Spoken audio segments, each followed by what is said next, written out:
Hi guys, so I recently went to the EGX show in London to try out some new racing games.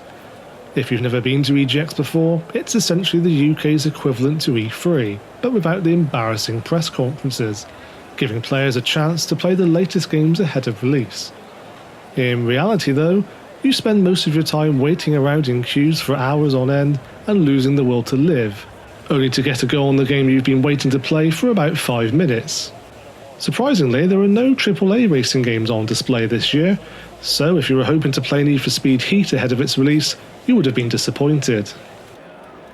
Luckily, the Rezzed Zone made up for this, which had a selection of indie racing games to play and less queues.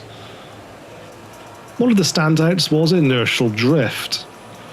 Developed by a two-man team at Level 91 Studios based in Belfast, Inertial Drift is a throwback to old-school arcade racing games like Ridge Racer. If you enjoy driving everywhere sideways, this is the game for you. Now, there have been a few games released over the years that focus on the art of driving sideways, such as Absolute Drift, which happens to be one of my favourite indie driving games. But what sets Inertial Drift apart is its unique twin-stick drifting mechanic. As usual, the left stick controls the steering, but moving the right stick kicks the car's tail out and starts a drift. It takes a bit of getting used to, but the controls soon feel natural, allowing you to control the angle of your slide with pinpoint precision.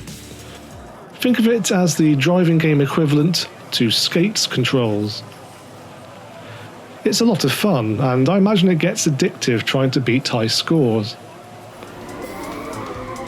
There's also a surprising amount of depth for players who want a challenge. Each of the game's 16 cars has distinct handling and takes skill to fully master. I chatted to the developer Michael O'Kane, who told me there are multiple ways to initiate and exit a drift. For example, simply moving the right stick is enough to make the beginner cars get tail happy, but others require a combination of advanced techniques such as letting off the throttle or hitting the brakes to hold the slide. With practice, it's possible to drift the entire circuit. Full disclosure, this isn't actually me playing. I thought I'd let the developer show you how it's done.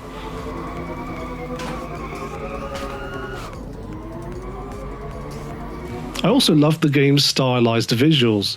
You really feel like you've been transported into an episode of Initial D, as if the show's influence wasn't already obvious enough from the game's title. The cel-shaded art style also reminded me of Auto Modelista on the PS2. The demo I played had a limited selection of tracks and modes, but the final game will have 20 tracks, ranging from neon city streets to winding mountain passes.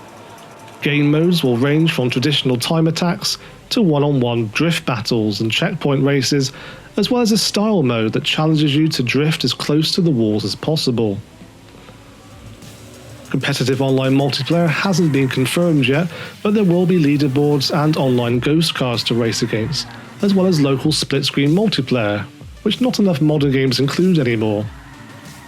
Michael has been working on this project in his spare time for 6 years now. One of his main inspirations was Ridge Racer Type 4, and it really shows. It's been far too long since we've had a new Ridge Racer game, but Inertial Drift could finally fill that void. Inertial Drift will slide onto PS4, Xbox One, PC and Nintendo Switch in spring 2020. As always, if you enjoyed the video, don't forget to leave a like and subscribe for more racing gaming content. Thanks for watching, and I'll see you again next time.